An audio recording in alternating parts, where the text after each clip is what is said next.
Sorry.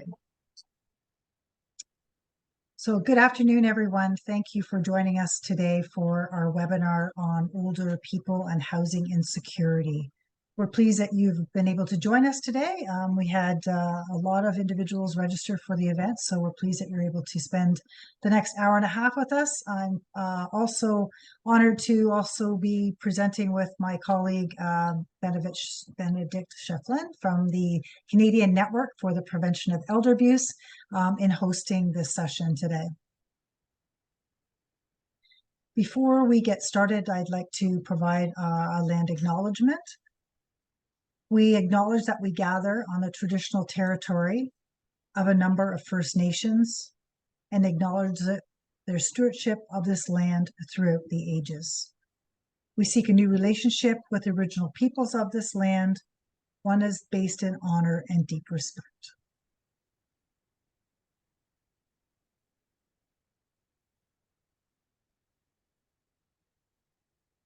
We do have just a few housekeeping items to get through before we get started. Everyone will be muted during the webinar today.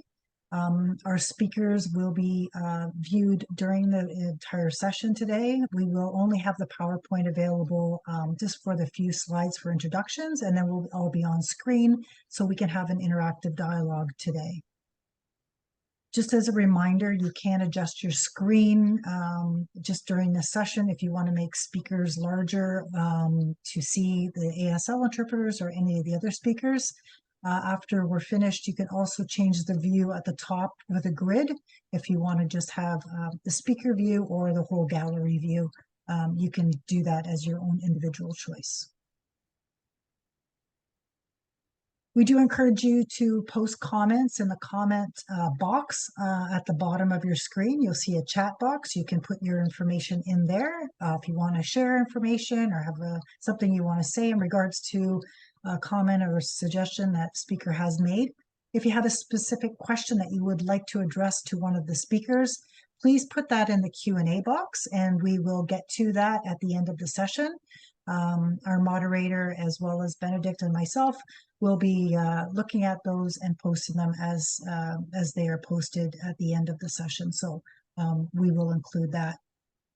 We will remind you also, sometimes people forget and put it in the chat box. So we may send a nice little reminder to just to move the question over so we don't forget it, because we do often get a lot of comments during our webinars. Just as a reminder, we are recording this session and the recording will be posted on both EAPO and the Canadian Network sites by Friday or by early next week. We will ask you if you wouldn't mind taking 5 minutes to just complete a quick survey on your feedback on today's session and maybe offer other suggestions for future webinars or topics that you would like to learn about. And we just remind people that we do respect individuals' privacy and confidentiality when we do these sessions as an open public forum. If you have anything you want to address specifically that's maybe personal, we're more than happy to help you off-site in terms of giving us a phone call, or we can set up a Zoom to give you some further information and guidance.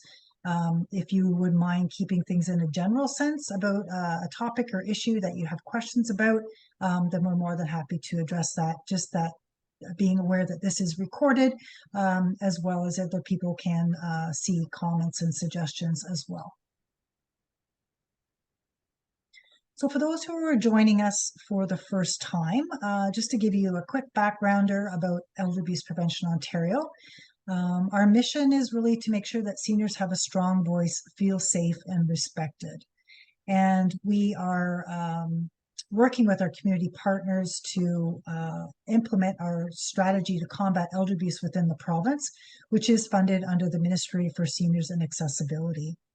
There's 3 main pillars of that strategy that we work under, which is public education and awareness, training for frontline staff, and the coordination of community services. So these webinars are part of that public education and awareness work that we do.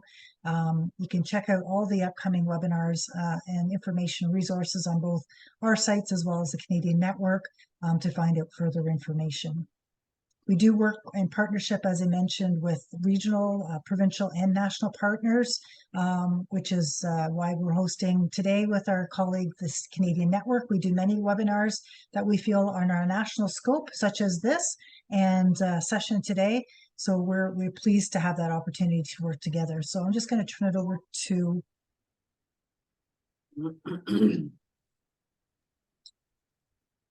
All right.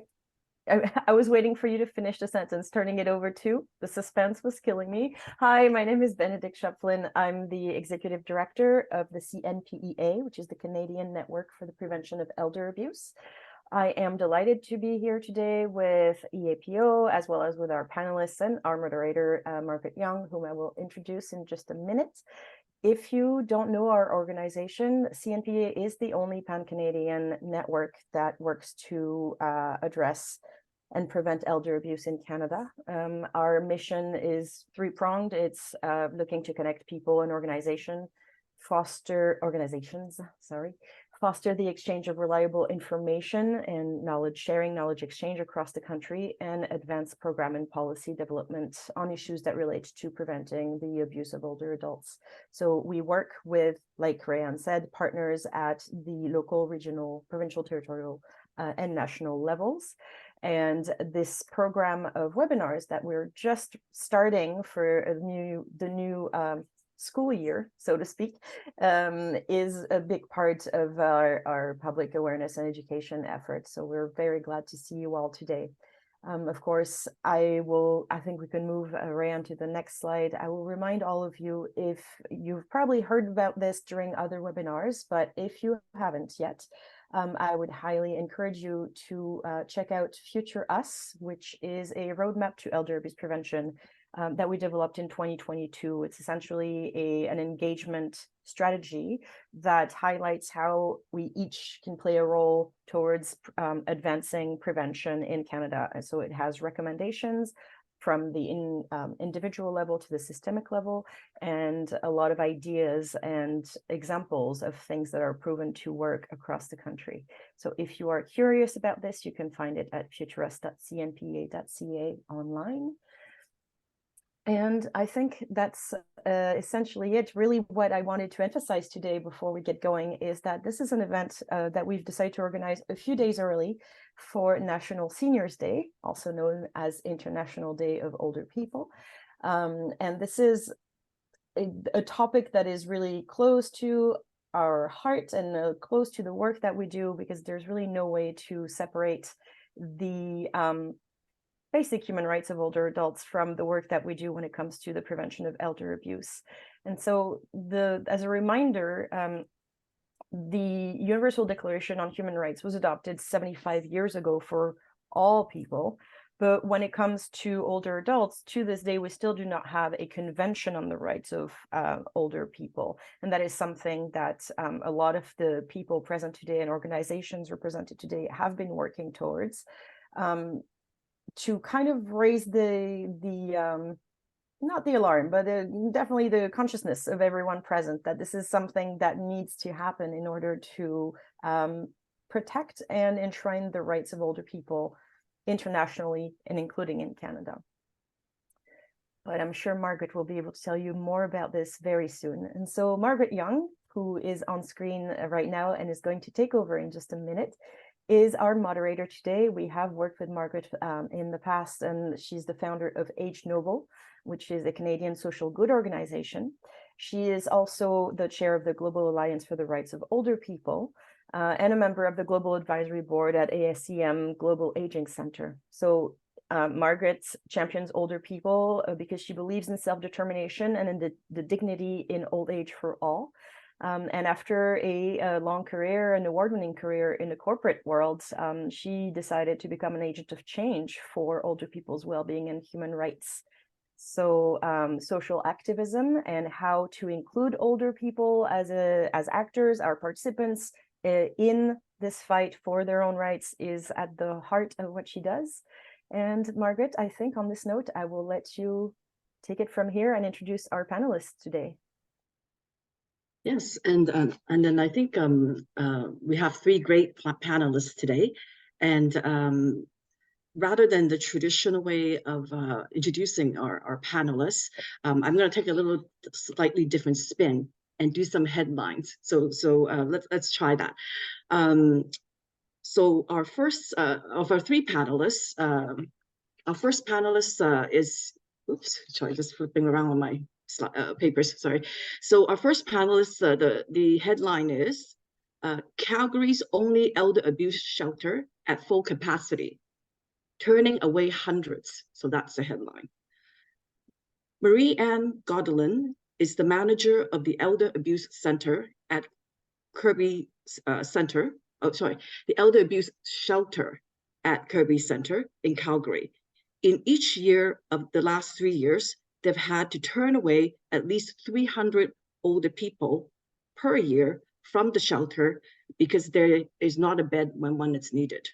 Therefore, for Anne-Marie, advocacy is as much as table stakes as providing services and support. Our second panelist, here's the headline. BC continues to have the highest eviction rate in Canada. Sarah Marston is First United's Director of System Change and Legal. In uncovering the current state of eviction and proposing solutions, Sarah led the development of the BC Eviction Mapping Project. The eviction map is a tool for public awareness, and it will ultimately provide evidence that forms the basis of a law reform platform to strengthen tenant protections in BC. Our third headline, London Press says, retirement sure for London Advocate for women, children suffering violence, homelessness. Shelley Yo is co-founder and co-chair of All Our Sisters, a national network on security of housing and safe communities for women and children, girls, in particular, coast to coast. Shelley has been a part of and a witness to the changes related to services for women and their families in London, Ontario, and beyond for more than 40 years. Shelley is fondly nicknamed Sure by her friends and colleagues because of her big heart and her commitment to making positive changes. So as we can see, we have a great set of speakers, panelists with us today who brings intersectional social economic lens to the issues that we're looking at. Their expertise and experiences in the areas of frontline support, law, policy, public policy, and advocacy, we really further what we want to talk about today, in addition to my hats on human rights. So before we go into the question and answer period, I just want to frame today's session a little bit with some thoughts. So to many of us, our house is our home, a place of joy, peace, and belonging. This is why the UN Committee on Economic, Social, and Cultural Rights stated that the right to adequate housing is not just about a roof over our head, but the right to live somewhere in security, peace, and dignity. Yet in recent years, national and global stories and statistics of older people being denied the right to adequate housing are on the rise, and at an alarming rate.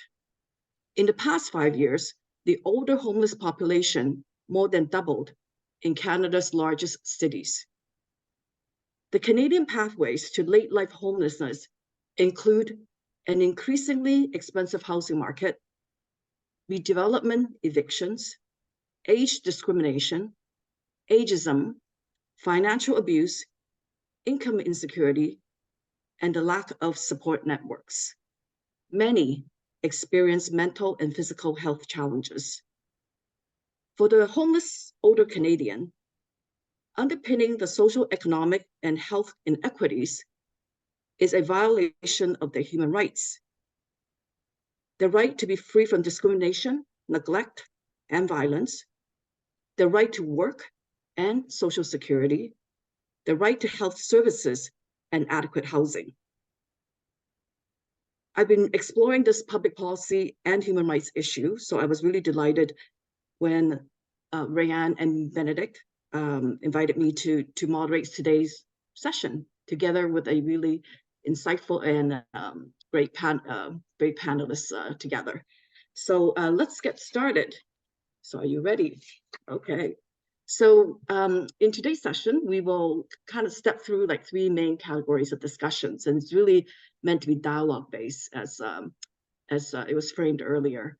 And please, as questions come to mind, as a comment come to mind, pop the questions into the Q&A, pop your comments in the chat box so that we can make sure your questions get to our panelists. So the first part of this of the discussion will focus around the current state, what's happening today. The second part is really around actions that are being taken by the panelists in the work that they do. And the third will kind of close up with a bit of a call to action or final comments.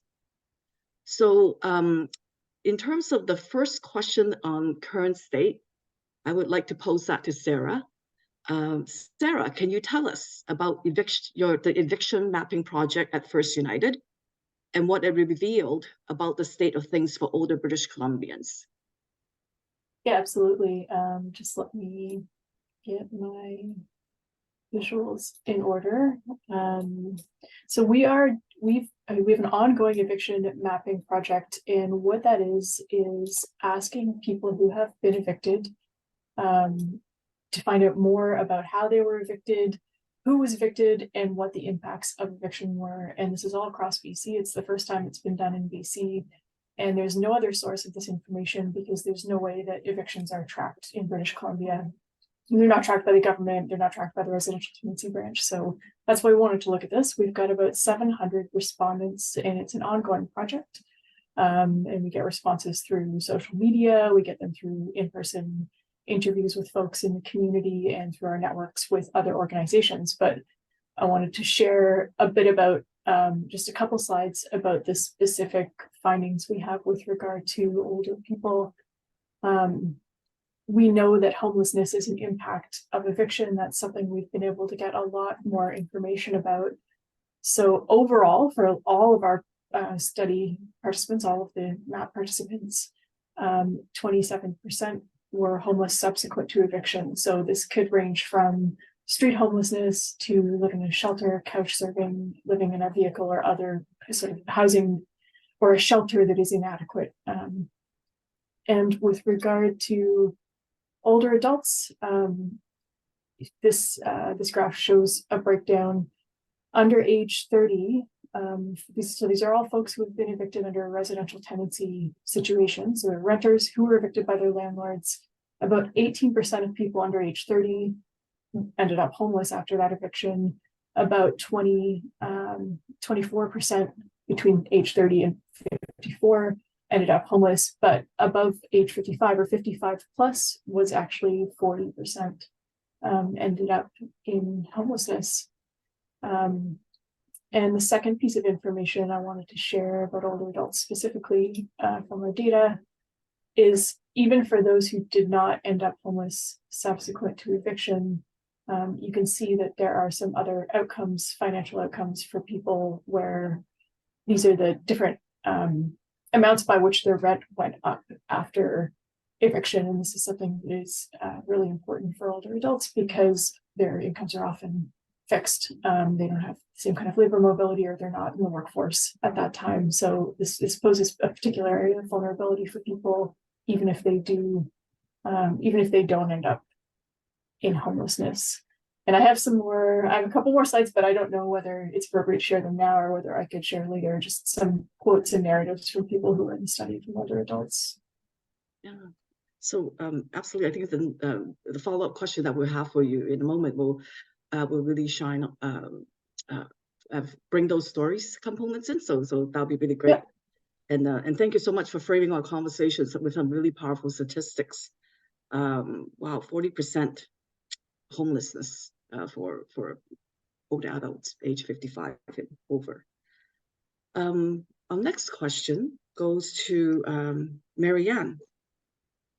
Marianne, your shelter for older adults based in Calgary. What do you see as driving the need for self-shelter support? And what trends are you seeing in terms of the services and the support that they're looking for? And can you tell us a bit about the demographics and whether or not you see certain shift in demographics over time?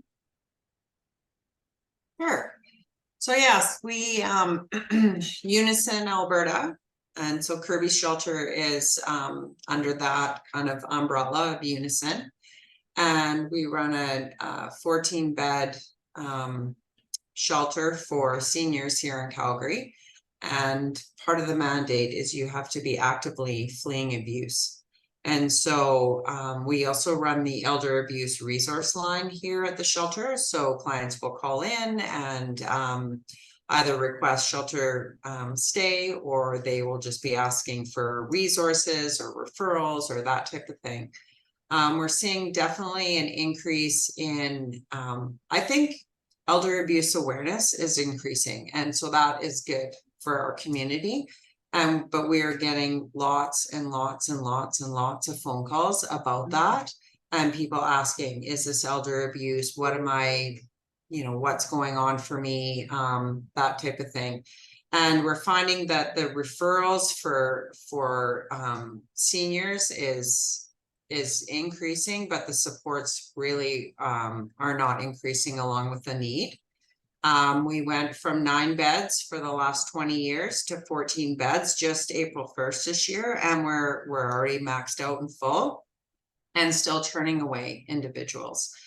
The other part, because our mandate says it's you have to be actively fleeing elder abuse, there's lots of older adults and seniors out there, like Sarah was saying, that are being evicted. So it's not necessarily elder abuse, but there's lots of other things happening, and there are no shelters for them to go to. And if there are, they are really not equipped to deal with seniors. And one of the biggest gaps that we see here is we have individuals that you have to be independent in your ADLs to come to Kirby Shelter, because we have social workers, but we don't have healthcare aides. We don't have people to assist with bathing and showering and cooking and all of those types of things. So that's definitely a gap for us. So where would those individuals go? They end up going to long-term care or hospital. And, a big part of our shelter is that we have an outreach piece to it. So after individuals leave the shelter, they go, they can access outreach for up to 1 year. And what we've found it really, we want all of our seniors to maintain their independence in the community, so they don't end up in hospital, in long-term care, on the streets, that type of thing. So really, that outreach piece is very important for that continuity of care for those seniors in the long run. And you talk about change in demographics. I would say that there is, from all walks of life, all different cultures, different languages, we're also finding that seniors will come and they can't speak English. So there's a lot of translation requirements, that type of thing. Since the pandemic and those, 2 to 3 years that we had with the pandemic, I mean, it's still ongoing. Who knows where we're at with it right now, but seniors feeling very isolated. They were isolated, alone, neglected, lots of financial abuse from adult children that we were finding. The other trend that's been happening for us here in Calgary is that we have quite a few seniors from outside of the province. So not only are we getting rural Albertans coming to Calgary for shelter space, but we've had seniors from Ontario, Saskatchewan, BC,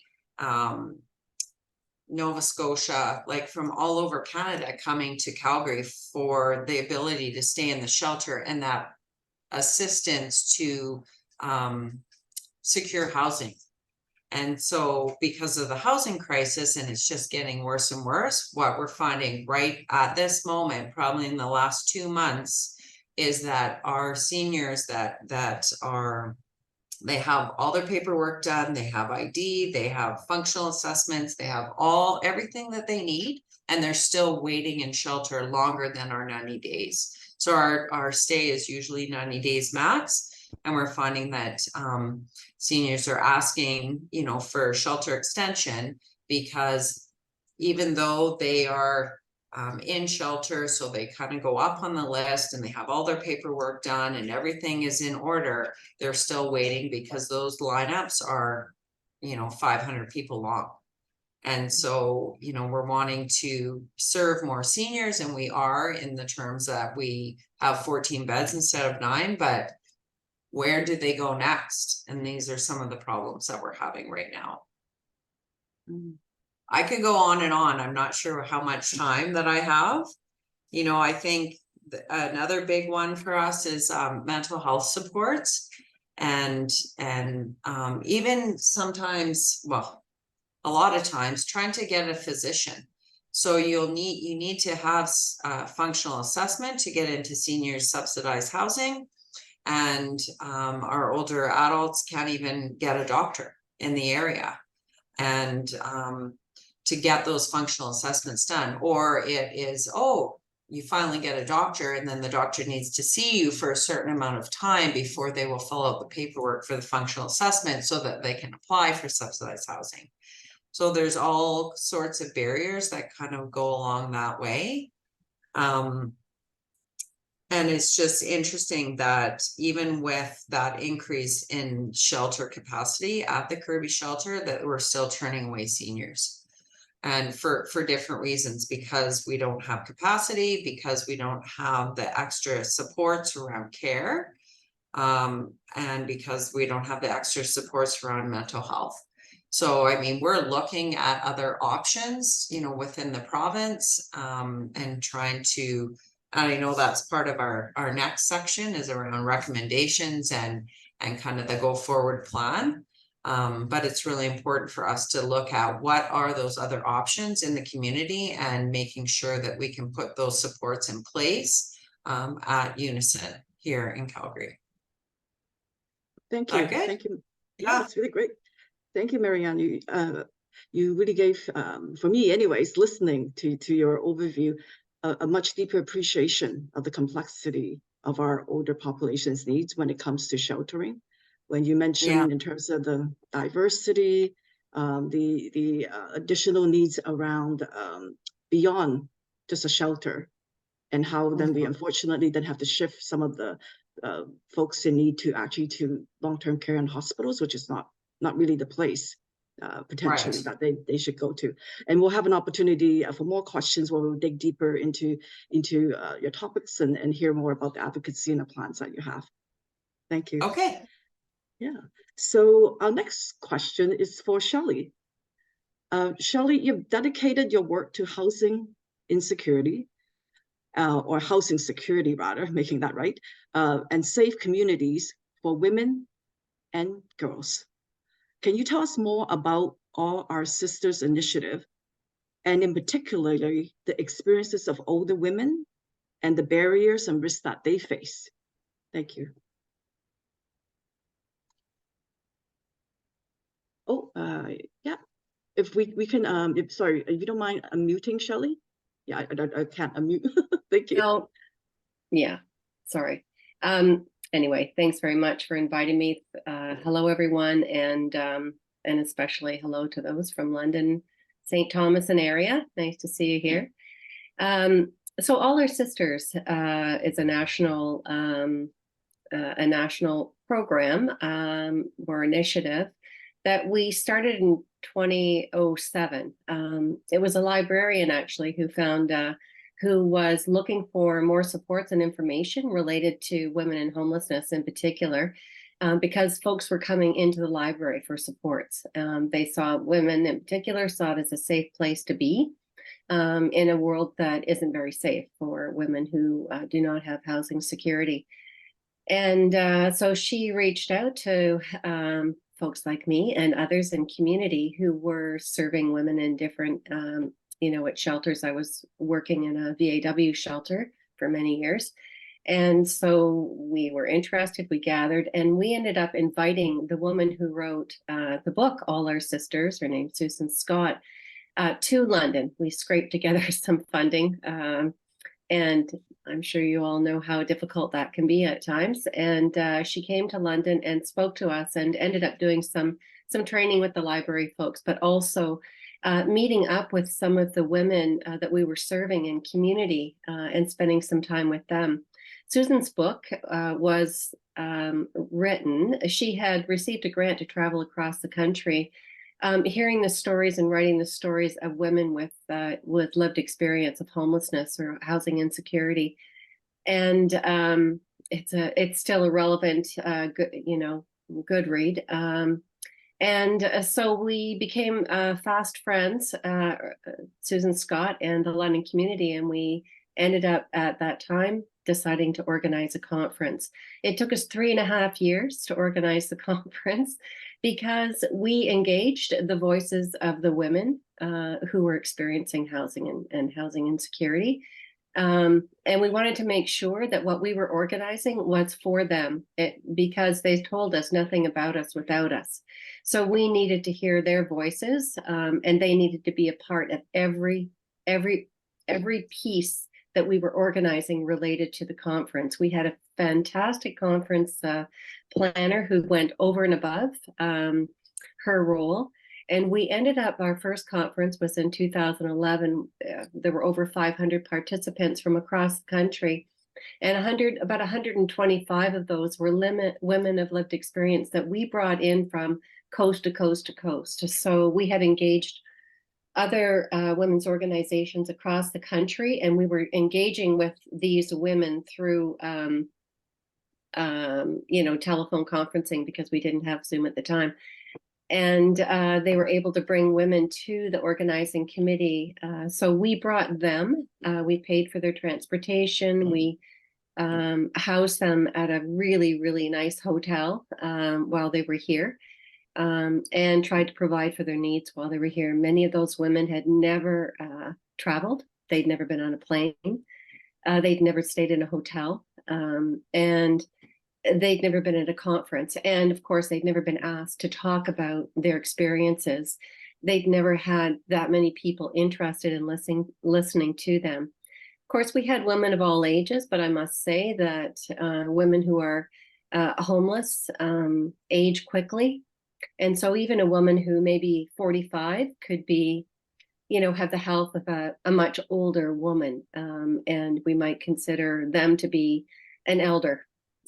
So women 45, 50 years old would be elders in that community. And we learned so much, as did they. It was one of the best experiences of my life and of many others. So we did it again in 2014, and it was a smaller group. There were over 300 participants, and about a third of them were women of lived experience. And again, we brought them in from across the country. And of course, there were many local women who were supporting those who were coming in from across the country, and whose voices we were listening to as well.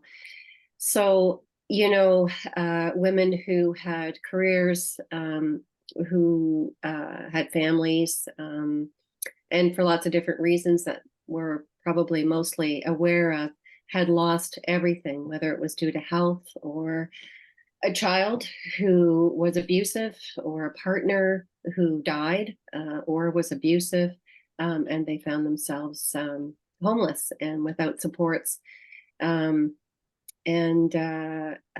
They were, it could have been us, really. Many of us thought, this could be anybody standing here talking to us. So we learned much from our experiences. We engaged academics who also did some research, and we have continued to do that. So since then, we've had some.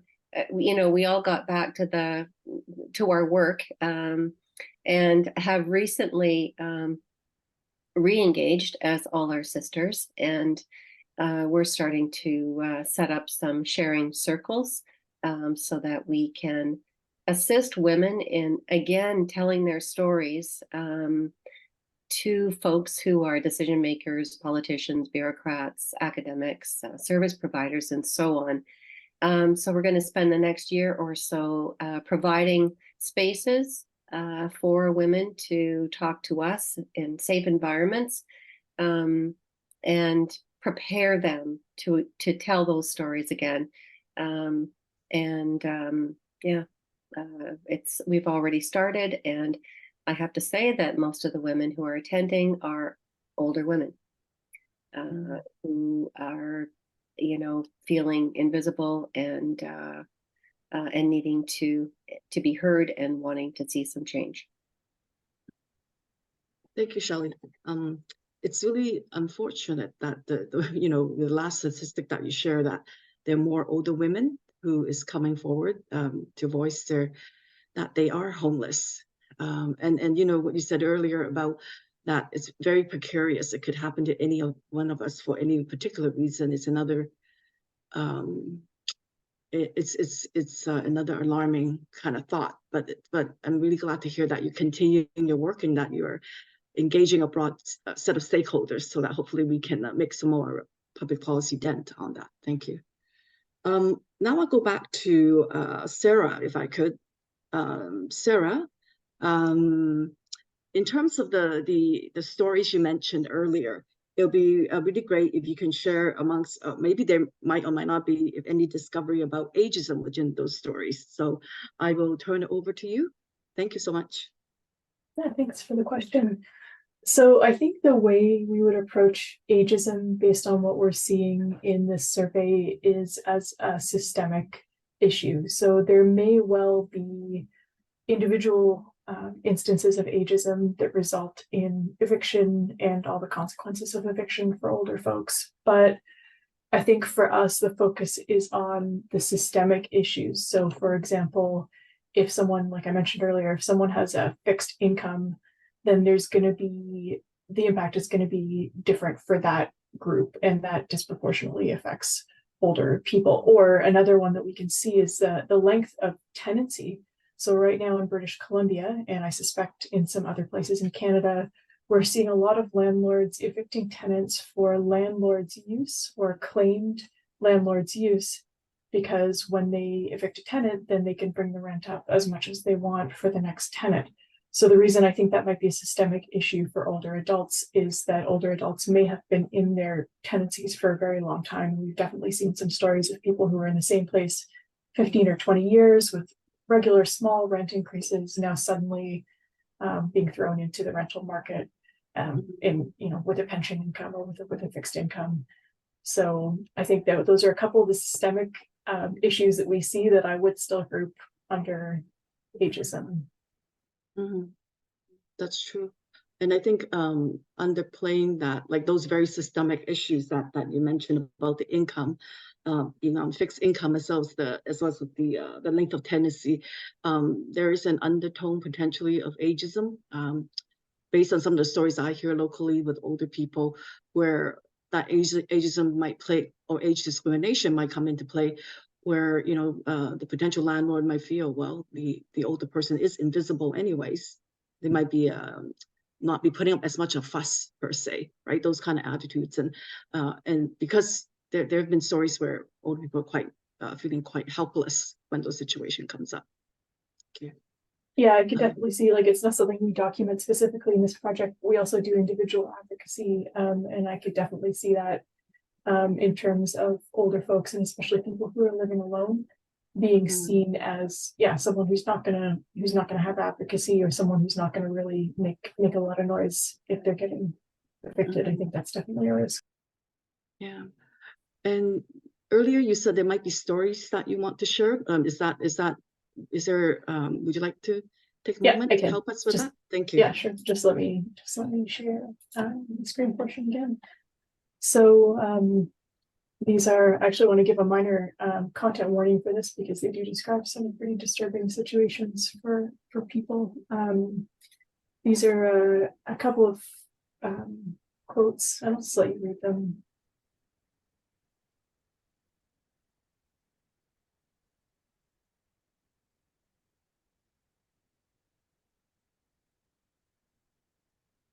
A few more.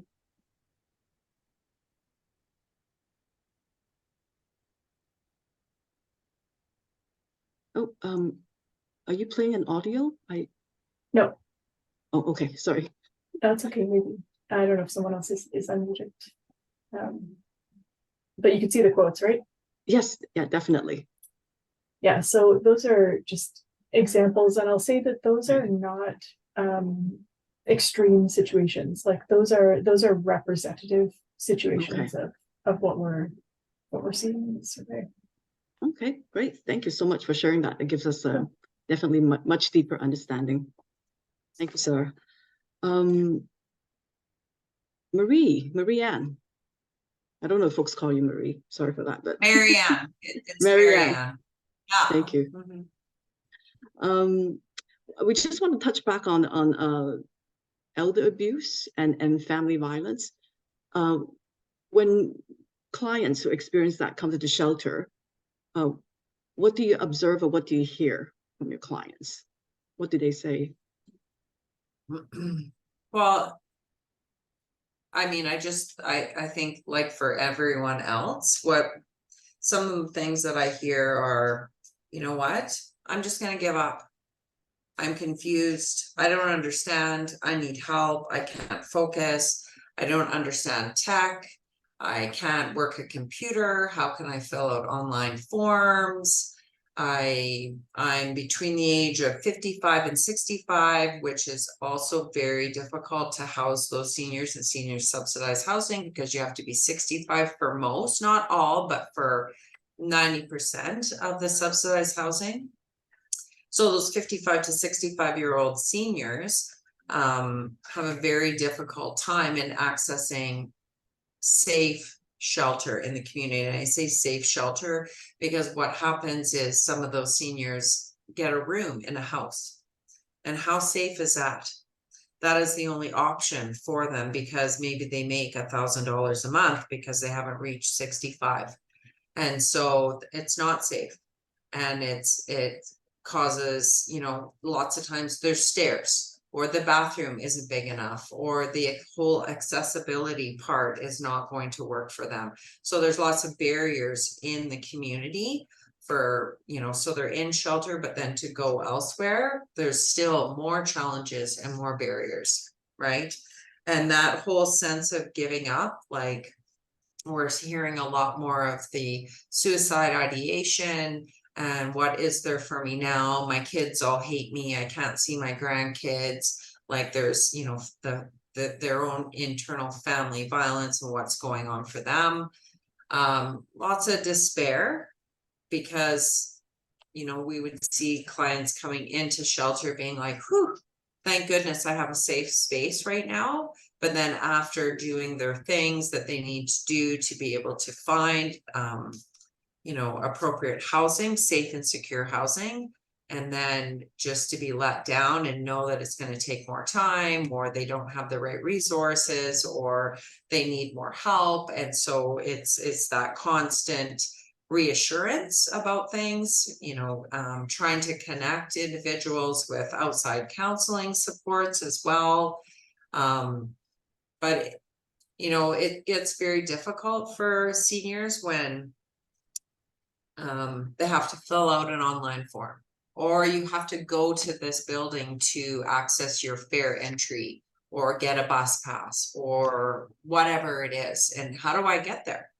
What about transportation? I can't even get to buy a bus pass because I still can't even get there.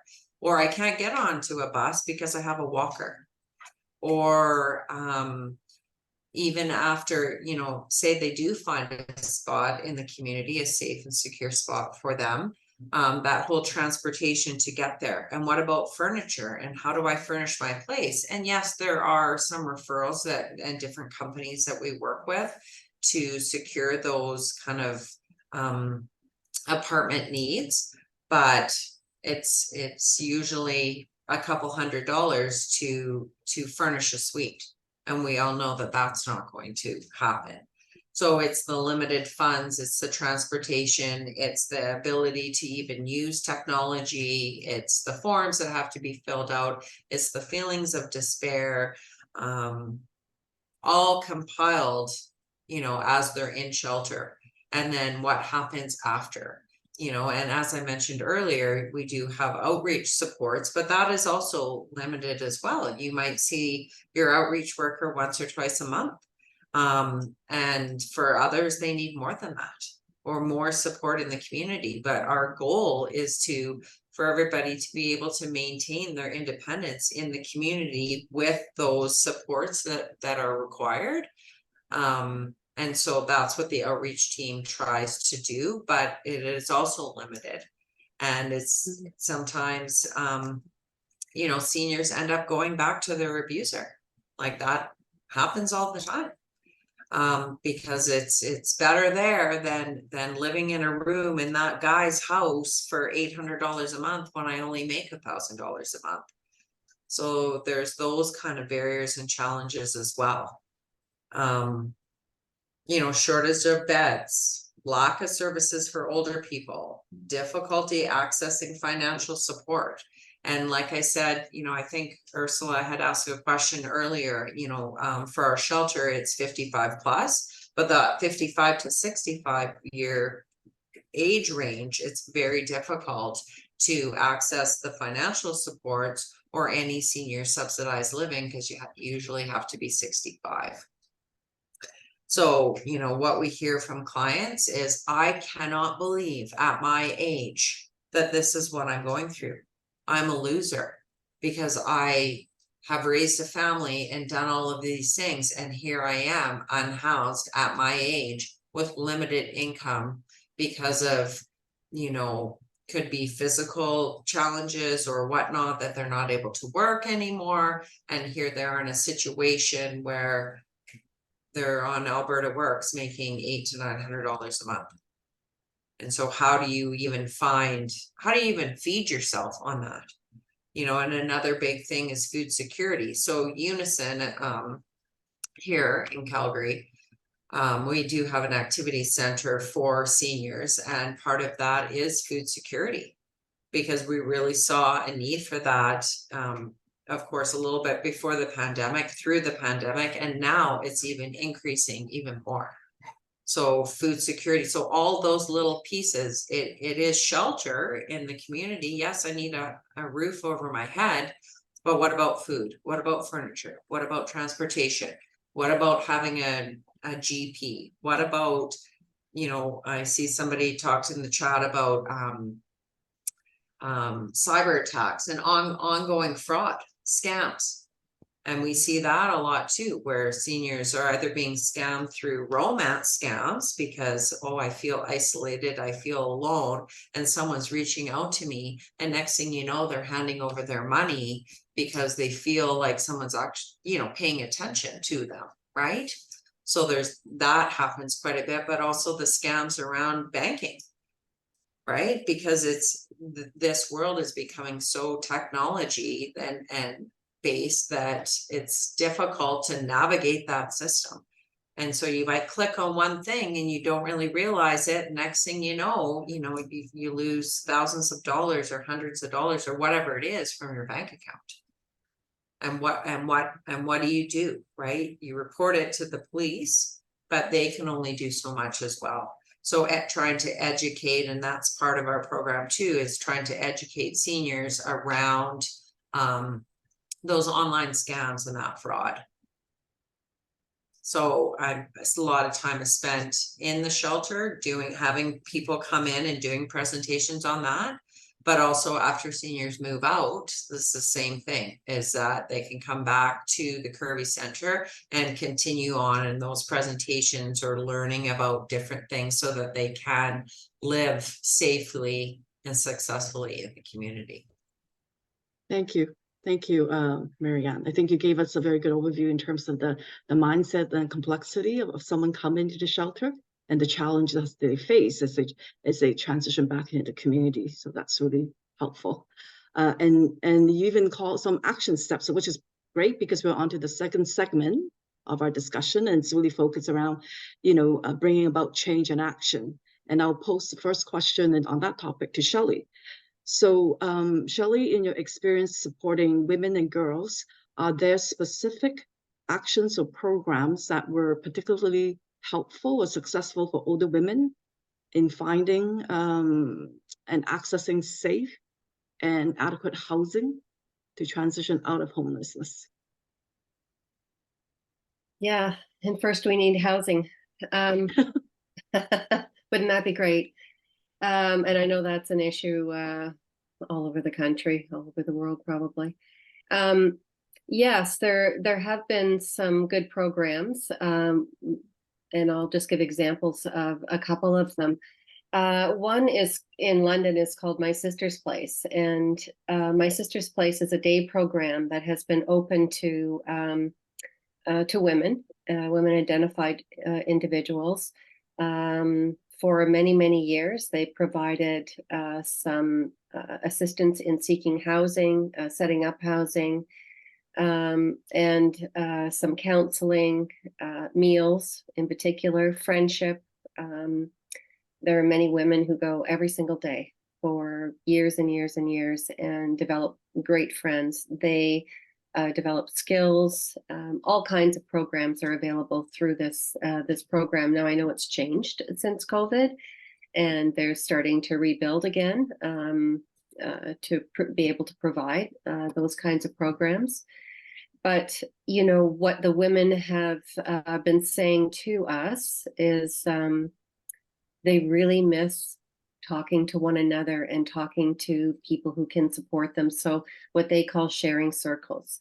They miss that, you know, having a conversation, you know, over a meal, or just sitting outside My Sister's Place and, you know, having a conversation, and being able to share what their experiences are. So, you know, that is what they really, really miss. And that is something that we're hoping we can provide somewhat on a small scale through All Our Sisters, which we're keeping local this time. There's another program that popped up at the beginning of COVID, and it provides, it's a motel or a hotel downtown, and they provided us with one floor. And said to, you know, and when they first initiated, when I say they, it's the City of London, said, we can give you this floor and we can give you some money, because we'd received money in our city from the governments, you know, to provide some of these services during COVID. So we can give you money for staffing and, you know, for setup and that kind of thing. So as a community, so it wasn't just one organization, as a community of women's services, we were able to set up this particular service for women who would have their own room with their own bathrooms. They were able to bring their pets if they had a pet, and they had to be able to care for themselves. So we weren't able to provide any health care for them, and, you know, bring health care in. We were able to bring meals in for them twice a day. And they had privacy, and someone came in once a week and cleaned. They had incentives for actually cleaning their rooms themselves, but they had laundry services. It was so nice. And the number of women who have, and we thought it was going to be a very short term, but that program is continuing today. The folks who refer the women, so the individuals or the organizations that refer the women to that program, continue to provide the outreach support to those individuals. So it's not like one organization provides that outreach support or in-reach support to the women in that service, but they still maintain their connection with whatever service referred them in. And it's the women who fall through the cracks. It's that service that we've never been able to set up in the community because the people who needed it weren't needy enough. And so it's been quite successful. Also, right now, the City of London is setting up what they're calling hubs throughout the community. And there's one I've heard about that's being set up in the north part of the city. Now, my question was, are the women there? I'm not sure they are. I think that the women are going to have to go there. That means that they're asking women to go to that part of the city, and they'll provide them with some temporary shelter, but also some supports in that area. So available to women of all ages, and in particular, I think women who are elder there are more, and unfortunately, they're invisible. but that news will travel, and they'll be able to access those services as well.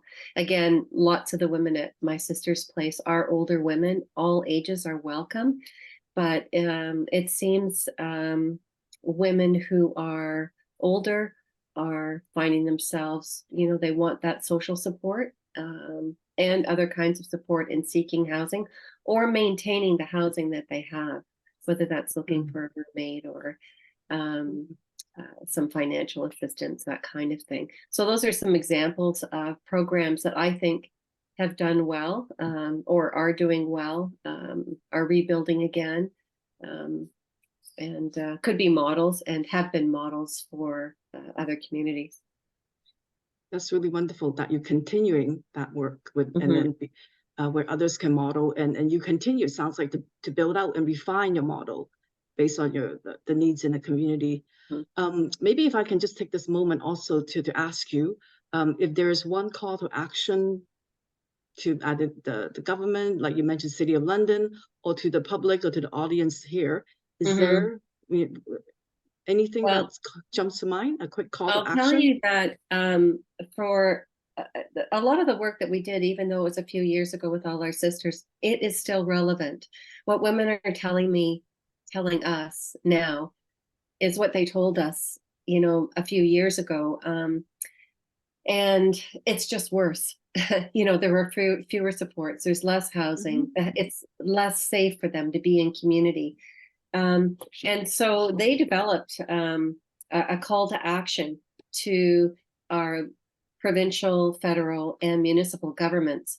And, essentially it was about safety, ensuring that in community plans that are developed related to housing and homelessness, that women and girls are taken into account, that there are special programs for them, that they're considering those needs. That's not always true. That a safe community design is used. So when we're designing anything in our community, we consider what the safety is for our elders and for our women, our girls, children, those kinds of things. That we have fixed, that there be affordable housing. I mean, that goes almost without saying. And that I guess supporting safe community initiatives was a really important one. But also to join the UN Women's Safe Cities Global Initiative. That was what we were putting out to our municipal governments, because this action went across the country. So many things that the women developed this. We put it on paper, but they developed it, and it was during the conference. So we provided, information for them. They developed it, and 2 days later we went back to it. We looked at it again, amended it, had it reprinted while they were still meeting, and brought that to them before the end of the conference. Reviewed it, made sure we had what they wanted on there, and then sent them home with it, and then put it out for us to be using as well. So a lot of the actions that they asked us for are still relevant today, just even more relevant, actually. Yeah. Great, thank you for that, because I think that's some very concrete actions that we can all participate in. Now I turn over to Sarah. Sarah, you shared with us the work around the eviction map, what you've learned there. Could you share with us what your plans might be next with the eviction map, and whether there's any call to actions that you want us or the government or whomever might to work on? Yeah, absolutely. Thanks. So we're going to continue to document evictions as they continue to be an issue in British Columbia. And over the next couple of months, we're also going to be launching our law reform platform, which is focused mostly on the Residential Tenancy Act. And I wanted to give you 3 points, three important things that we think could change in the law to help prevent some of these evictions and some of the homelessness that comes from them and the other negative outcomes. The first one is requiring landlords to make an application in order to evict people. and to provide evidence, which might sound really clear and obvious, but right now the system in BC is that a landlord serves a notice of eviction to a tenant directly. And if the tenant doesn't fight, then the tenant is deemed to accept the eviction. So that puts a lot of burdens on the tenant to fight. And what we would like to see is a system where the landlord has to apply to the residential tenancy branch to be able to evict that tenant, and they have to bring evidence as to why they are evicting that tenant, and that evidence would be heard by an objective decision maker at the residential tenancy branch. And the second one is that when an application is made, we would like the residential tenancy branch to consider whether eviction is necessary in that case, and what, including the impacts on the person. So right now, it's just, for example, in the case of non-payment, if the tenant didn't pay, well, then that's that. The eviction would be seen as valid. But we think there needs to be a more rights-based approach where a decision maker is looking at, well, how will this affect the person? Does the person have particular vulnerabilities? Are there other options available, such as a little bit more time to pay, that would help that person maintain their housing? And so we want that to be a requirement for all eviction applications, that everything else needs to be considered first. Eviction is an absolute last resort. And the third thing that I'd like to highlight here is that we would like to ask for rent control to apply, even when the tenant changes. So right now in BC, if a landlord evicts a tenant, then they can change the rent and they can raise it as much as they want. Yeah. And we think this incentivizes eviction, because landlords know that they can raise the rent more than the legal amount if they have a new tenant. We would like to see what's called vacancy control, which means if there's a 3% increase, it's a 3% increase regardless of whether the tenant changes, because then that stability in rent levels will be there, and there will be less of an incentive for landlords to evict tenants. Right. So I think 3 very practical yet important critical steps in public policy changes, right? So that's very helpful. And if there's any way that, public support can help your message to reach whomever need to reach within the governments, let us know. Yeah. Mm-hmm. Yeah, absolutely. And I might also mention, if anyone's interested in this issue, interested in following what we're doing or having a newsletter about what we're doing, they're not that frequent, but we do update them with the legal platform. firstunited.ca. You can sign up for our newsletter, or you can also contact me, and I can drop the email in the chat. Great, thank you. Marianne, if you can help us with the call to action, and then I think you've mentioned some earlier already, but really maybe some key ones so that we can go from there. Thank you. Well, number one, of course, and everyone has said it, is affordable housing for older adults. And, when we're talking about shelter in the province of Alberta, we do have a few shelters for seniors, specifically for seniors, which is fantastic. But there's always the need for more, right, for seniors, as that big boom is getting bigger. The baby boomers are getting bigger, and restrictions on finances is getting worse. And so of course we need that. The other thing that we're taking a look at is the need for safe spaces in rural communities. And so we've learned from our US counterparts that we can do this without having to build a large shelter. And so that for all the rural communities across Canada, particularly for us in Alberta, is to look at safe spaces, and where can we have those safe spaces in nursing homes and long-term care centers, trying to get one bed here, one bed there, and then having an outreach team work specifically with those individuals in those safe spaces, because not every place is going to have the availability or the money or whatever to build an elder abuse shelter. So we're actively looking at what are those safe spaces that we could partner and collaborate with the rural communities to be able to offer that service. So having rural communities rally around, you know, and being open to these ideas, and provincial government and all the municipal governments to be able to support that, I think is key in providing those safe spaces for seniors in our community. And then, as I had said before, the next step after that is we do need to have affordable housing. And I love that idea, Sarah, as you were talking about, you know, rent control. Like, how is it that you can just raise a rent, evict a senior, and then raise their rent, you know, $500? We hear it all the time. The rents are going up and up and up, and they just can't afford it.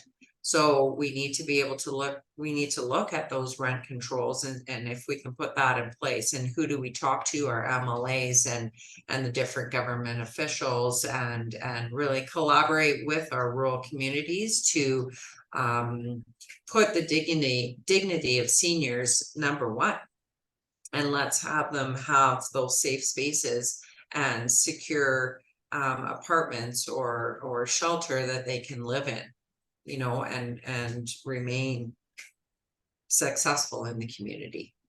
Well said. The dignity and the safety of our older persons. I think, and it's a really good segue to what I'm going to just chime in quickly about on the human rights component that I started earlier. So, you know, in the opening slide, there was an introduction about the UN Convention for Rights of Older Person, which in essence mean a treaty. And as was said, there's currently no document, no instrument, or even within Canada, specific to the human rights of older Canadians or older persons. So there is, for example, under like the right to adequate housing, there's a human right on that, relative to that. But that's really crafted in a time that doesn't take into account of a lot of the complexities that yourselves share today, in terms of both what it needs to look like to help someone get to safety, into a shelter, to even transitioning out, the multiple kind of needs in terms of language, in terms of health care, mental care. So there's actually an active movement globally toward that UN convention. And some of the NGOs like CNPEA and EAPO and ageism and others like ILC Canada on the line. And so I wasn't reading through all the panel discussions. I probably missed some good organizations in Canada that's part of that work toward that UN convention. And we can all participate through the Age of Rights campaign that you see in the back. And I think our colleague's going to help type in a couple of links. So please do give that some thought and consideration, because the human rights standards will help to enforce that. Is no longer just about programs, no longer just about that is a need, but that is a right to have, you know, that dignity, that safety, and that security. And it will kind of look at it very comprehensively. So anyways, I will stop there. And I really want to thank all our panelists for the great overview from a number of different, you know, point of views. And you can see by all the active chats that there's been a lot of comments and a lot of great recognition of your work. Maybe at this point, we can turn it over to question and answers. Benedict, is that all right? Thank you. That sounds great. Thank you very much. And thank you all for your takes today. It was really, really interesting. And I think a lot of people in the chat box were commenting that this has been really an eye-opener to kind of seeing it laid out this way, understanding how all these pieces kind of fit together. But so we do have quite a few questions. I'm going to try to summarize a few. We did have several questions specifically about questions of funding in terms of when it comes to the Kirby shelter or Shelley's, my sister's place. How are these shelters funded? Is this government, local, federal? I guess people we're curious about this. Marianne, do you want to start us off? Sure. So for 23 years, I guess, the Kirby shelter was funded partially by government and a lot by fundraising. A lot of grants, a lot of fundraising, anonymous donors, that type of thing, community coming together, I'm assuming. Recently, our increase in shelter space, and then an increase in our government contract. So with it's called Alberta Elder Abuse. Oh my God, I never remember the acronym. Alberta Elder Abuse Coalition. AEAC. AAC is what AAC is what we call it. And so really the government's looking, and they're aware of what's going on around elder abuse, and putting money towards programs, which is fantastic. So yes, it is government funded, not completely, but there still is active fundraising, donations, grants constantly being applied for, so that we continue our work here. If that answers your question. It does. And Shelley. So the National Network All Our Sisters doesn't receive any funding from anyone. We have a little bit of money in the bank, and sometimes have applied for a grant on occasion. If it's through another organization, we can do that. For the other organizations I was mentioning, the My Sister's Place is an organization through the CMHA, Canadian Mental Health Association. So they are a program within that. It used to be independent, and they were brought into the larger organization, so received most of their funding through that, and fundraising, a lot of fundraising. I was also going to mention there's another program that's just started up in the last few months, and it's a house that with 6 beds, I believe, 6 or 7 beds for elder women. And it's been put together independently by an independent group of citizens, concerned people who had some financial, had money. And so they bought a house and have set it up for these women to transition from perhaps homelessness or, insecure housing to housing, to a secure housing situation. So they could be there for a year, 6 months, whatever it takes, in order for them to feel comfortable and able to actually find and rent a place, but with support. And this is a beautiful place, but it's funded by a concerned group of people who had some backing from a large company, and of course in memory of somebody, love near and dear to them. So I'm really keen on hearing how it's going. But again, another model that we can consider, with just a few women in a situation where they have privacy, and yet they're living communally too, so they have some social involvement, social supports, and then have a step up to a housing situation that is that would work for them. And it's for women who are 50 and over. Thank you for sharing that. I did not know about it. And if you have any information that you want to share in the chat box, please do so. Meanwhile, I'm going to look through. We had a couple of questions that had to do with other aspects that might represent additional barriers to finding spots. So one person said, what happens when an older person has either dementia or mental health issues? They might be physically healthy, but they have other issues. How does that affect the access to, where can they go? Can they access some places? And similarly, someone else had mentioned the language barrier, kind of navigating the system and fighting against all the different hurdles that you outlined is even harder if you don't speak the language. So do you have any take on that, or at least where you are? Let's start with Marianne. In terms of language, thank goodness we have Google Translate.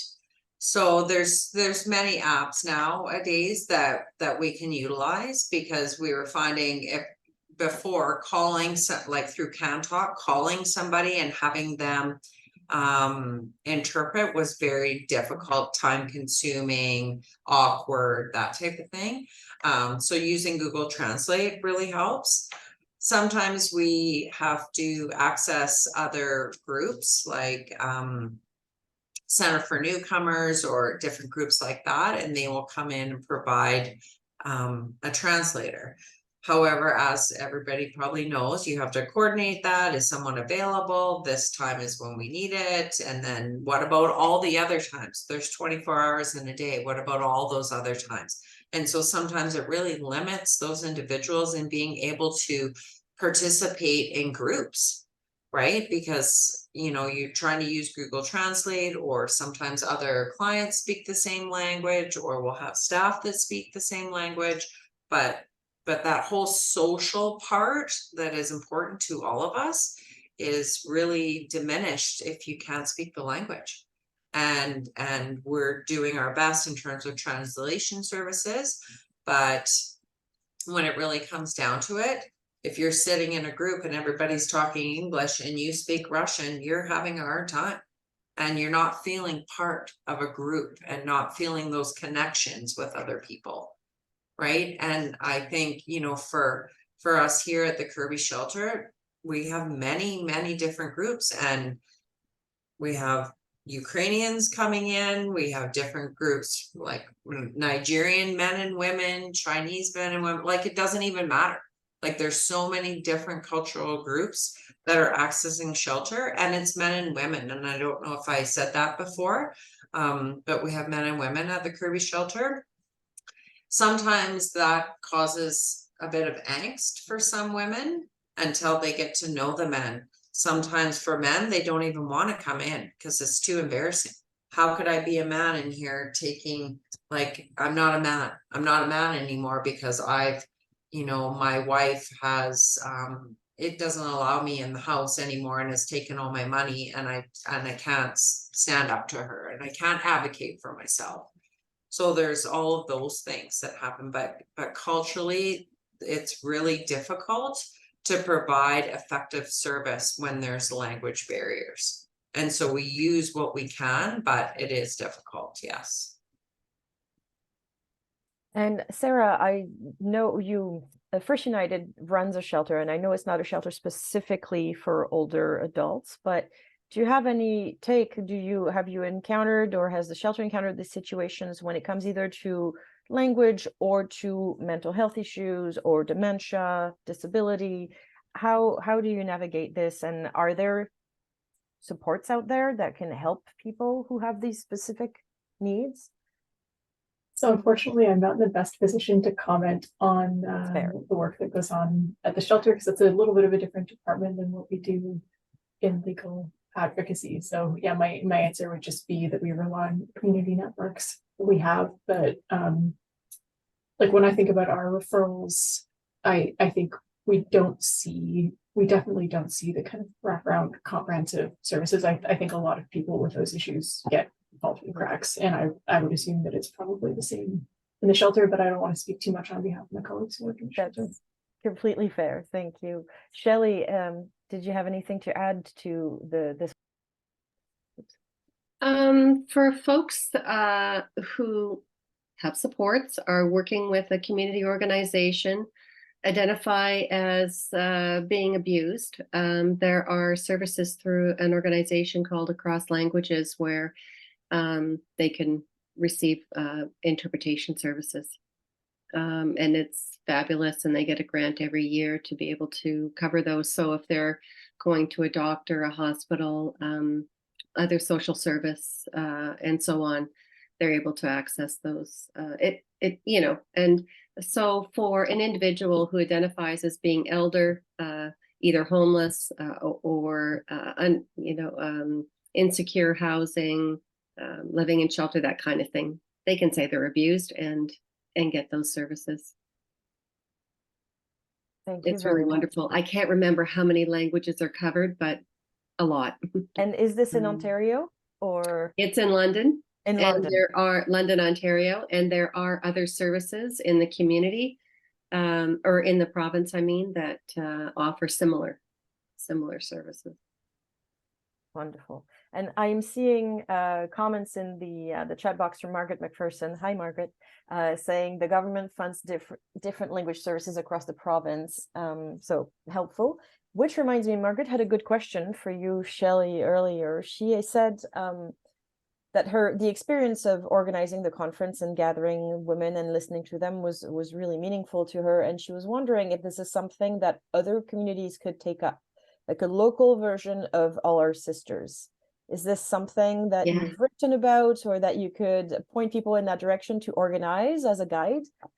Yes. In fact, when we ended our last conference, and for some time afterwards, we did support other organizations to do this. And essentially, it's really just gathering, putting out invitations for women to come to a safe place to share their stories.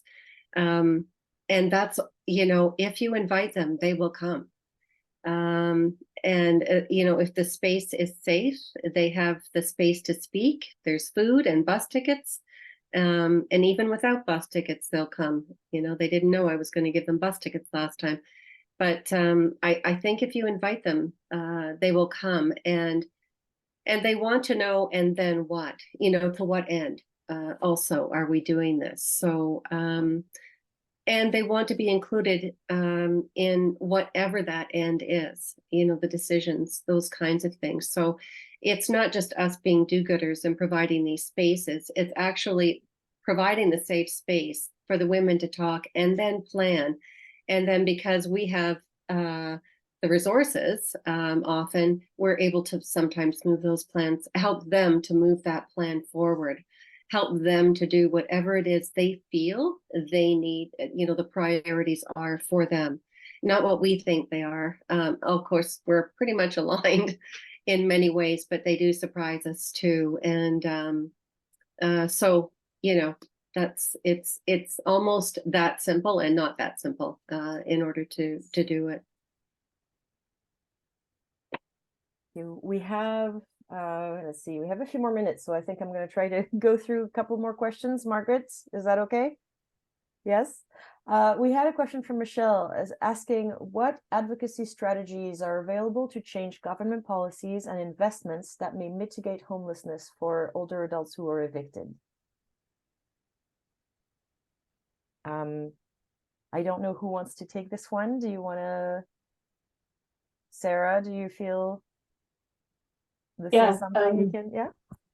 So I think, our piece is just one piece, and I'm trying to focus on the Residential Tenancy Act because I think I have a good evidence basis that is quite persuasive, right? Like we can look at the outcomes, we can see exactly which pieces of the Residential Tenancy Act are being used, like which types of evictions are more prominent and what the outcomes are for people. So I feel like our platform, I give you 3 points of it. There's more to it, and I think that's the biggest thing for us right now, is just giving very specific, like not just saying that more rights or better rights, but actually giving very specific drafting legislative suggestions that are based on evidence, to make suggestions, to make recommendations, to lobby for change, and to talk about what we think the concrete impacts could be of that. So we do a lot of looking at counterfactuals, looking at narratives, saying, if the law was different,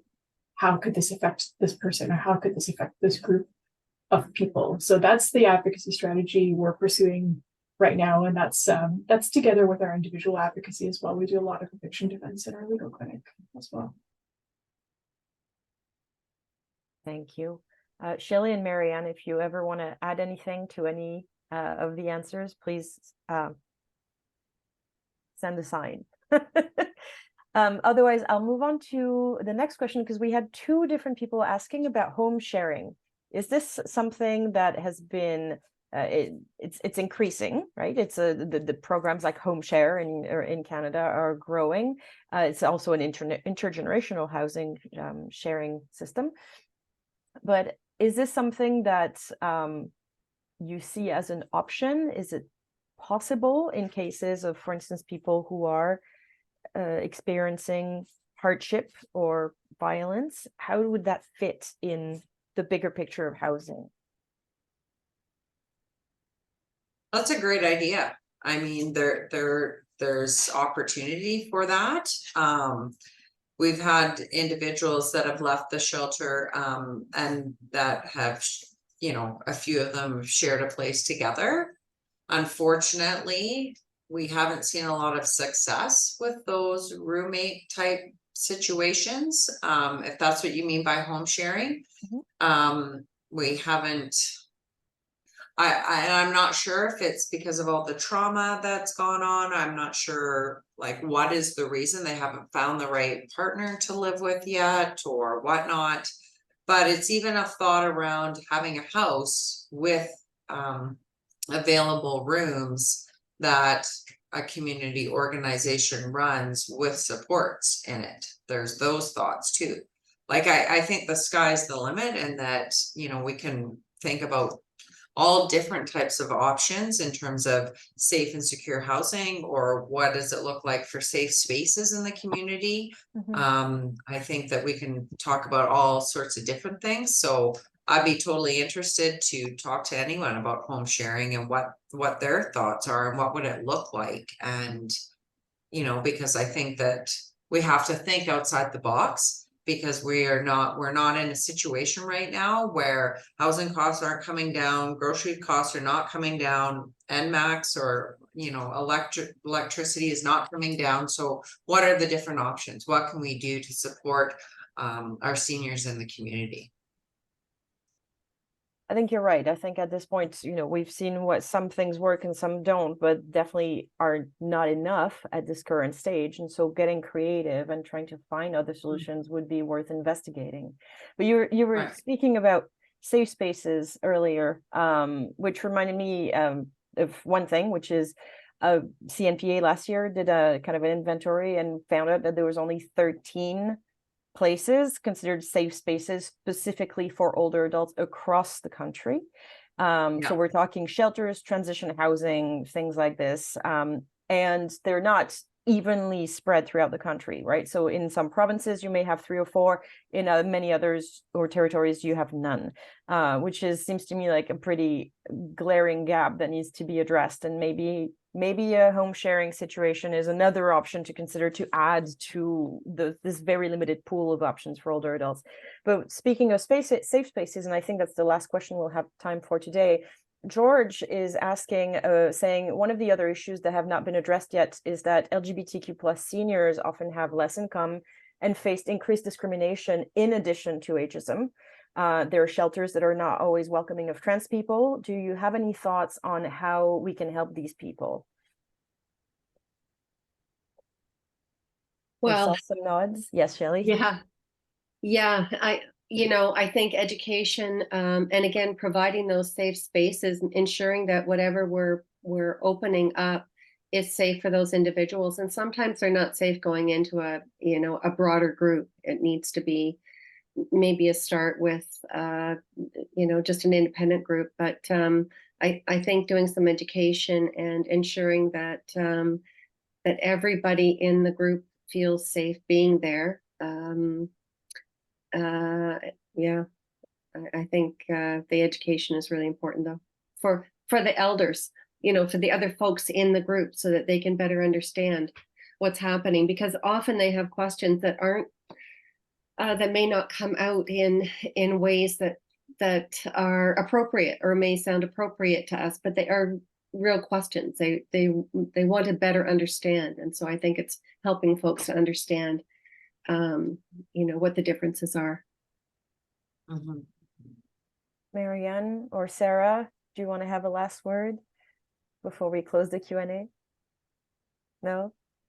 I mean, I just exactly what Shelley is talking about is that inclusivity and being accepting of all. I know working with a lot of our seniors here is exactly what Shelley was saying. They want to know, but don't know how to ask appropriately or say things that are not okay. And it's about the staff that are around and having those appropriate responses and exploring their questions and providing answers that reflect, kindness and caring, and not always to include all of the people that we need to include, right? It doesn't matter what background you come from or how you identify or anything else. but it's very difficult, I have found anyways, with the older population is talking about those different conversations and not understanding and trying to provide that understanding or you know, practicing or role modeling appropriate answers or how to talk to somebody or ask somebody about themselves. Those are really difficult conversations, and sometimes they just don't know how to ask and don't know what to say and what's okay and what's not okay. Thank you very much. Margaret, Rayan, I think we might have reached just past the hour-and-a-half mark, so I'll stop talking and let you close this up.